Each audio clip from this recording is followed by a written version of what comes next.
question as you forge your lives together. How can we, as a couple, who have become one together in marriage, practice intentional presence to people who are in our neighborhood, city, and parish? Finally, we hear the words, "Do not set your mind on high things, but associate with the humble." This perhaps is the epitome of what it means to live a life of love. It makes sense that we would seek to associate with those who are wealthy, powerful, and successful. For that in that pursuit, we would be more likely to find the same. However, we see over and over in the story of God that the humble, small things of the world are actually given preference over the powerful and the rich. In fact, the fact that Christ chose to be born as a poor Jew in an occupied, oppressed land speaks to God's ongoing commitment to give preference to the things and people so often overlooked.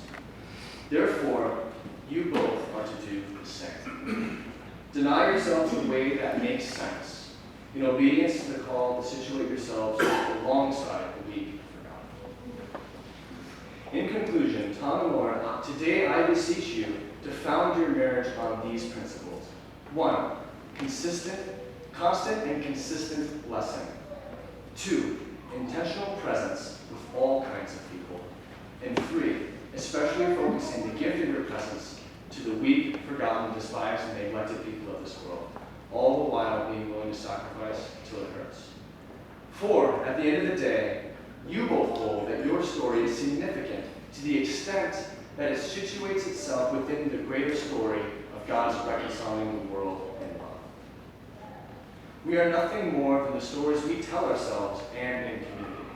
So, let the story you write together be one that, when your lives together come to a close, you will look back with pride and love, knowing that you found yourselves to be faithful to the story of God and to each other.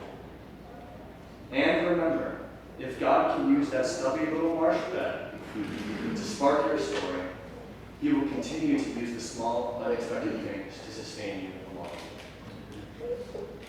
And now, Grant Murphy, a friend of the groom, will share our first reading from St. Paul's epistle to the Romans.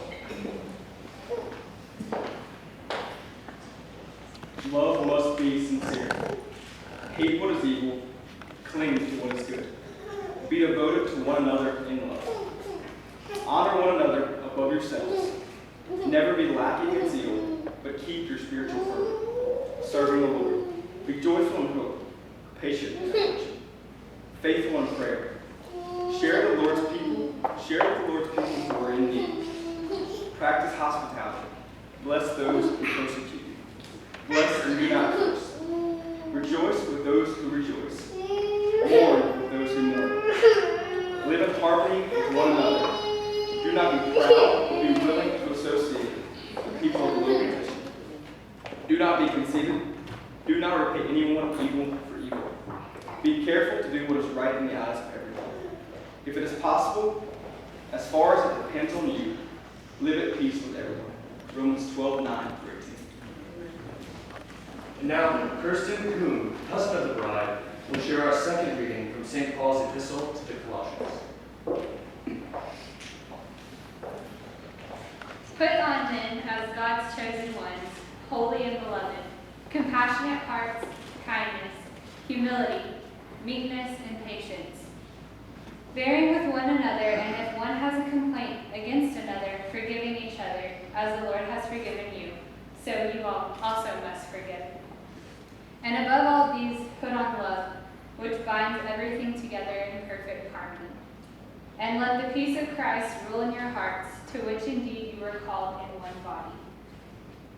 And be thankful. Let the word of Christ dwell in you richly, teaching and admonishing one another in all wisdom, singing psalms and hymns and spiritual songs, with thankfulness in your hearts to God. And whatever you do, in word or deed, do everything in the name of Lord Jesus, giving thanks to God the Father through him.